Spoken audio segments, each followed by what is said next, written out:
What's up everybody, Shadow Ninja here, and welcome back to another Rage Quit video. Yesterday, the Warden's Den dropped revealing everything about the newest hero called the Warmonger. It's a pretty exciting turnout for For Honor fans. If you guys haven't played the new Tyranny's Test event, I suggest you do that before the new hero drops to get an idea of how to play against her, but I'm going to kind of recap the Warrior's Den for those of you that don't feel like watching the hour-and-a-half long stream, and I'm going to give some of my thoughts about the hero in her entirety. So, to start off, it has been said that the Warmonger is going to be labeled as a Knight Vanguard class, gender-locked to female, and will basically serve as an anti-gank hero considering her feats kind of force enemies to split up. Her moveset is very similar to Warden, but she has a couple of unique moves like Apollyon's side dash unblockable, the parry wall splat punish from the campaign, and her backhand bash with various mix-ups. Fighting against her in this event mode, personally, it's kind of difficult for me to face against Astria, considering the Warmonger has a lot of options and combos she can use.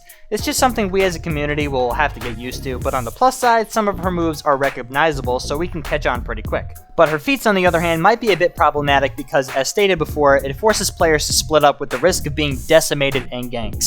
The corruption perks are a good way to bring a more specific anti-gank meta to the character. I have no problem with Warmonger style being a social distance expert or anything like that, but there can be a lot of ways players can use these feats to make 4v4s an absolute nightmare. One point that was brought up in the community was Warmonger using corruption on the enemy commanders in Breach. It will force everyone else to stay away from him while the attackers get free damage, and if you have multiple Warmongers on the team, they can take turns using corruption, and the defenders will basically have no chance of winning. I'm sure there could be ways to combat this, maybe using throwables, catapults, etc., but we're just gonna have to see.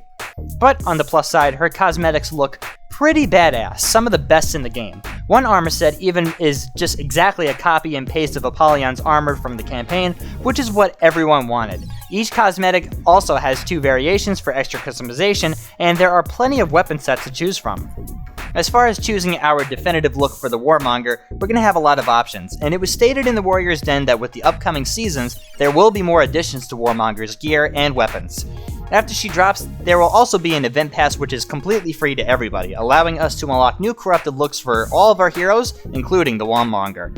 On August 6th, Astra and the Warmongers will be available for purchase for 8 USD or 15,000 steel after a week that she's been released. So if you want to get your hands on her a week early and right away, you can buy her with real money or you can wait that week for the steel purchase.